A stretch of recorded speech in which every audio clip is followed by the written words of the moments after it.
What's up, everybody? Welcome back to the channel. Okay, so MSNBC, they're flipping their lid. They're melting down. They're losing their minds. They've gone insane. Wait, hang on. They've been insane. So, yeah, business as usual over at MSNBC. As a matter of fact, it's funny to watch these people melt down, y'all.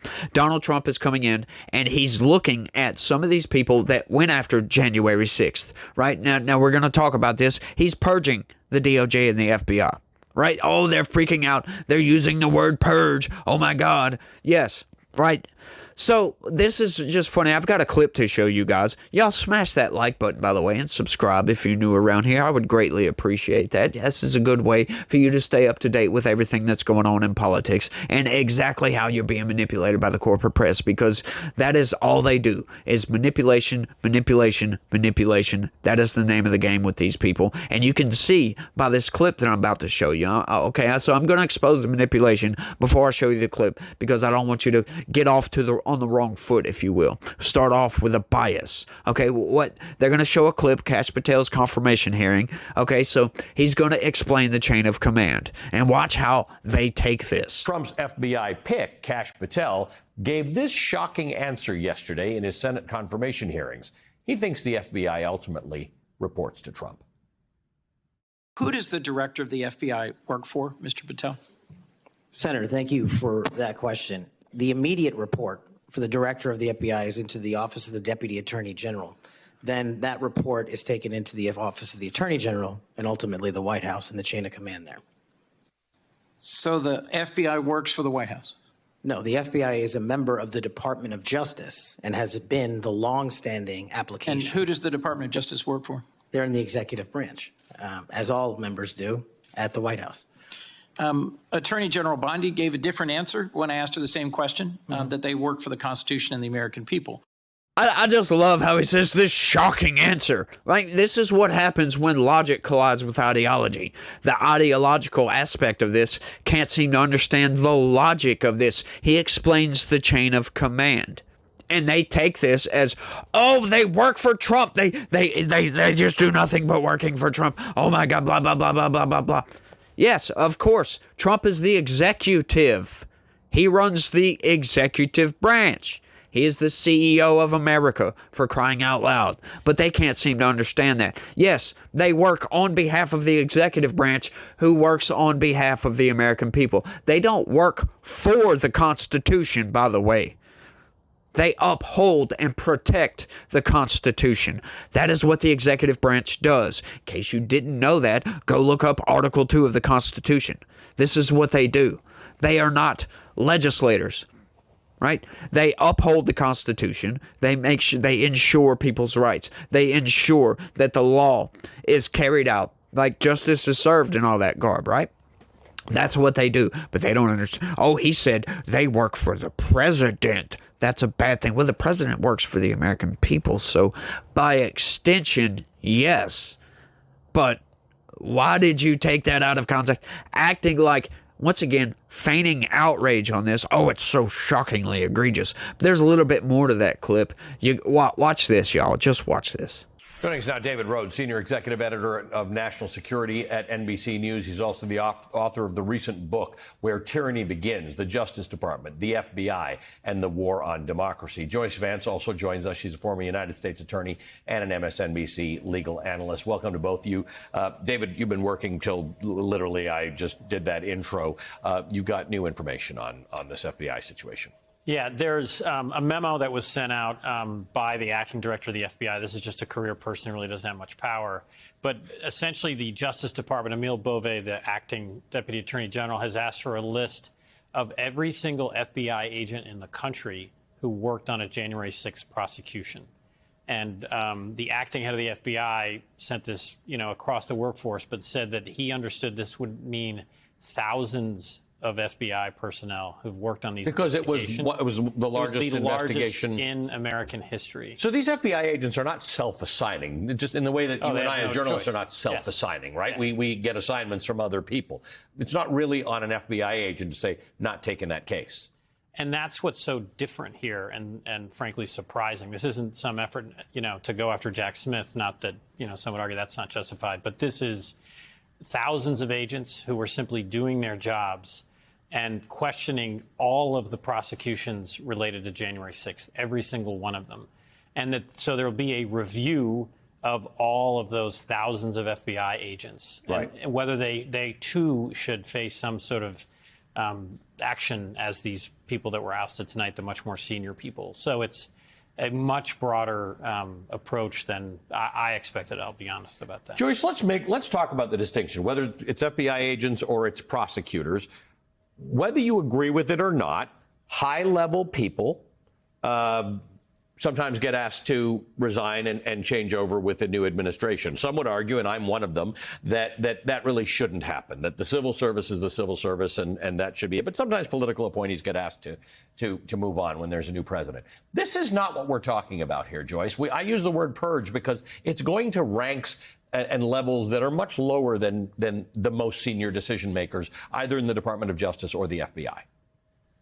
So that all might sound reasonable to some people out there, but when you dig a little bit deeper into that, okay, so you don't get to use the excuse that, oh, I was just following orders. I was just doing what I was told, and then that relieves you of all culpability for going after peaceful protesters, for crying out loud. These people, right, once they saw, look, this guy didn't do anything wrong for January 6th, blah, blah, blah, blah, blah, for going after Donald Trump for nothing. You see that these people are twisting the law. They are twisting the Constitution around to suit their means, to suit their narrative that they're wanting to push out. Right? You don't get relieved of all culpability just because you were just a rank and file member over here. You were just doing what you were told to do. I'm sorry. If you have a police department, right? If you have the chief of police go and tell 3 or 4 officers to go and rob a bank, we're not going to just say, let them people keep their job, fire and prosecute the chief of police for ordering them to do this. No, we're going to go after those people too because they broke the law. They willingly weaponized the Department of Justice and the FBI to go after people that they should not have gone after in the first place. I'm sorry, you don't get a get out of jail free card for that. I'm sorry, that's the part of the problem. That these people, these cops, they think, oh, well, we can just do what we're told. No, if they would have been ordered to do something they knew was wrong, right? And if they didn't know it was wrong, they should be fired anyway. But if they were ordered to do something they knew was wrong and did nothing about it, oh, well, they were just handed this case. That's the excuse. Oh, so that's okay. We can weaponize our federal government. We can weaponize our Department of Justice, the actual justice system, to go after innocent people. Essentially, that's what they did. Not all of those people are innocent. That is not what I'm saying. But a lot of those people were innocent. Right? And then you got these judges and all these other people, you know, all these grand juries in Washington, D.C. They'll look at the evidence and just justify everything. But say, oh, well, it's okay. We were told to do this, blah, blah, blah, blah, blah. I'm sorry. That is not how our justice system is supposed to work. That is not how you drain the swamp. You don't get to keep these people in place. I'm sorry. That is not how this is going to work. Right? If you have a cancerous tumor somewhere, right, you don't just excise the tumor. You got to make sure, you got to prevent it from coming back. Right? That's just how stuff like that works. I know that wasn't the best analogy, but once again, I do this all off the top of my head. I can't always come up with the best analogies, but, you know, it is what it is. I'm trying. I'm doing my best. But let's get into the news on this, because I've got a news article covering just this so we can see how they're trying to twist the narrative once again. This is coming from the Rolling Stone. Check this out, y'all. D.C. Attorney General fires Fed prosecutors who worked on Capitol riot cases. Oh, yes. And I'm loving to see this, by the way, as the second administration of President Donald Trump continues its crackdown on federal workers deemed insufficiently loyal or not just enthusiastic enough about enacting Project 2025 agenda. His Justice Department is now purging federal prosecutors who made cases against Capitol rioters. Yes, this is part of the problem. This is called draining the swamp. Right? He did not do this in his first term, and hey, he gets sufficient criticism for that.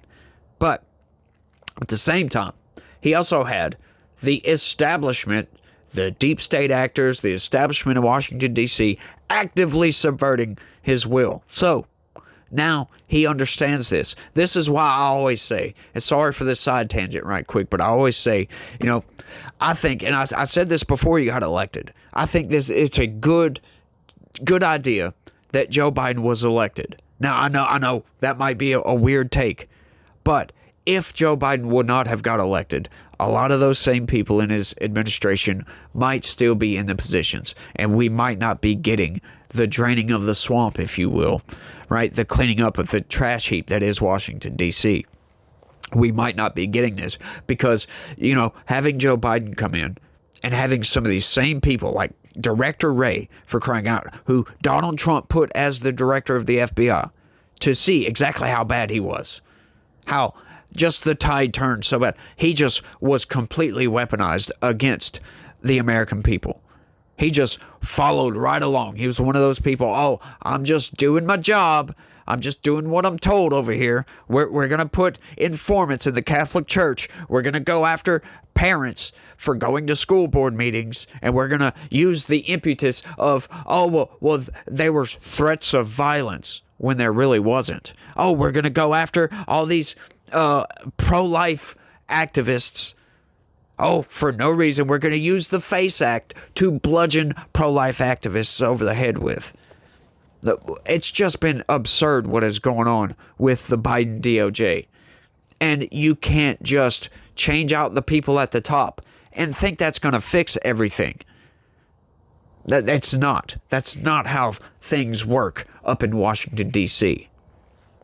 On Friday, Ed Martin, interim U.S. attorney for the District of Columbia, who has espoused conspiracy theories about the 2020 election being stolen from Trump, announced the firings of approximately 30 attorneys formerly assigned to some 1,600 Capitol siege prosecutions. Sorry for that, y'all. The terminated individual received notice around 5 p.m. ahead of the weekend.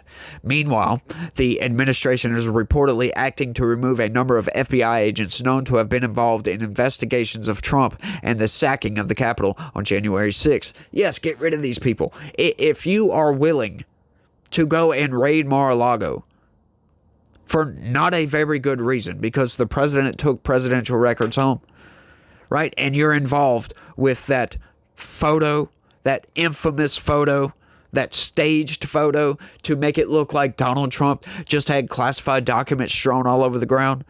Like, if you're involved in that, you most certainly deserve to be fired. You most certainly deserve to be investigated for this. You most certainly deserve your day in court. Martin's connections to those charged in connection to the January 6th and later pardoned by Trump are strong. He spoke at the Stop the Steal rally on the night before the riot and wound up defending some participants in court. A staunch Trump loyalist, he has even referred to federal prosecutors as the president's lawyers. Well, isn't that what they are? And a post on X, right? Doesn't he preside over the executive branch? Isn't he the executive of the executive branch? Like, ultimately the buck stops with him, kind of thing. It can't be, oh, well, in certain cases the buck stops with the president. No, it's just blanket. The buck stops with the president when it comes to the executive branch.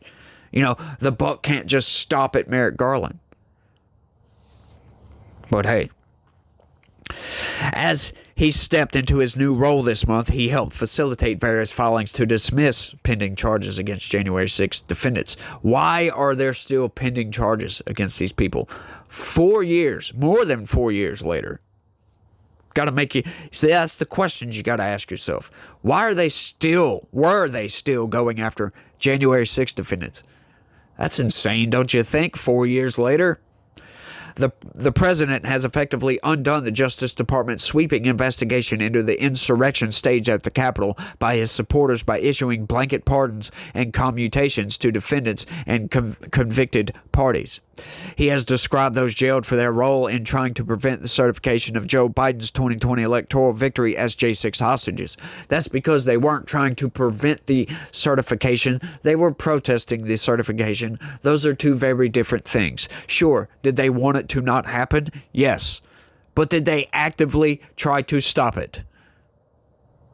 No, there's no evidence to prove this, by the way. And I know that might be a weird take, and people on the left are going to say, well, what about the Capitol riot? They stormed the building.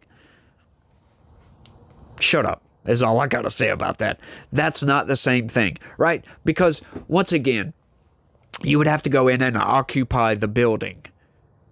Like, till this day. Just consistently occupy the building. Right? Plus, is that really going to stop the certification? Because they can just go elsewhere and certify those electors, for crying out loud. Anybody that thinks that that was a coup attempt, anybody that thinks that was a coup attempt is divorced from reality. You're just not using your brain. A bunch of bumbling dotards protesting that got a little bit out of hand, as protests generally do sometimes. They get out of hand. To think that that was an active coup attempt, that's absurd. What are they going to do once they go into the chambers, right? The floor of Congress, the House of Representatives. What are they going to do? Just occupy the building and that's it? Like, how is that going to overthrow the government? By the way, Joe Biden is still going to be installed as president. That's not going to stop that. Just think a little bit deeper than the mainstream narrative. That's all I'm saying. According to the Washington Post, the D.C. attorneys purged on Friday amount to 8% of the office's prosecutors. They had been hired for permanent career positions from which they've now been ousted. The move was only possible because these employees were still under probationary status, having first come aboard as short-term additional hires to deal with the enormous January 6 caseload, which means they have no recourse in challenging their dismissal. This is a good thing. These people were hired for the job. That job is done. You can go bye-bye. The revenge against those prosecutors seemed an extension of a mostly symbolic executive order Trump recently signed to end the weaponization of the federal government. The order mentioned the legal travails of the Capitol riot defendants. It accused the Biden administration of a systemic campaign against its perceived political opponents, weaponizing the legal force of numerous federal law enforcement agencies and the intelligence community against those perceived political opponents in the form of investigations, prosecutions, civil enforcement actions, and other related actions. It also promised that the Trump administration would take appropriate action to correct past misconduct in these areas. Also on the chopping block this week were investigators and staffers from the team of former Special Counsel Jack Smith, who had prosecuted Trump. Acting U.S. Attorney General James R. McHenry fired these employees as expected through Smith, though Smith himself had resigned from the Justice Department ahead of Trump taking office, with former Attorney General Merrick Garland then releasing his damning report on Trump's attempts to overturn the results of the 2020 election. The case had been tossed once Trump won re-election in November of last year. House Democrats have launched a review of the dismissal of these career employees who worked with Smith. Yet the GOP campaign of brazen retribution is unlikely to end anytime soon. Martin has already promised an investigation into the Justice Department's application of a felony charge of obstruction of an official proceeding in various Capitol siege cases. These charges had to be dropped last summer after the Supreme Court ruled that they had been too widely applied in a memo to staff. Martin called it a great failure of our office. Like other Trump allies, it appears that he's not content to merely wind back the past 4 years, but would like to punish his predecessors. Yes, you don't get a get-out-of-jail-free card because you're involved in some weaponization of the federal government over here, right? You don't get a get-out-of-jail-free card because of this. Because, you were just following orders. You were just doing your job. Sorry, that's not how culpability works, by the way. If you're, all right, I'm sorry. You get a bunch of people like involved in a murder or something like that. If you help somebody that committed a murder, there's a charge to go along with that. Aiding and abetting, right? That is a thing. All right, if these people were willing to just look the other way, knowing that this is wrong, you shouldn't do this, it's not unbiased. It's not blind justice, for God's sakes. Yeah, you deserve to be fired. These people were hired specifically for this. They deserve to be fired specifically for this. Right? It's all absurd, and I'm loving to see it. Once again, you don't get rid of a cancerous tumor by getting rid of some of it. right? You don't find the core and get the core of it out. You got to get rid of the whole thing. It's crazy, but I think I've rambled on for long enough on this one, y'all. I want y'all to let me know what y'all think about all this down in the comments section. Do you think what Trump is doing is a good thing? Do you think that, promises made, promises kept from his last term, his first term? In other words, like he said he was going to drain the swamp. He didn't get to do it on his first term, but he's definitely doing it now, and he's doing it with a quickness. He's just coming there, like I've said before, he is bringing the hammer. It's not a carrot and stick. It's bringing the damn hammer down on this weaponized government, and I'm here for it, y'all. I'm loving to see this. We need change in this country. We need to get back to blind justice, if you know what I mean. But y'all let me know what y'all think. That's all I got on this one. I want to thank everybody for watching. Y'all don't forget to hit that like. Try to have a good day. Stay legitical. Peace.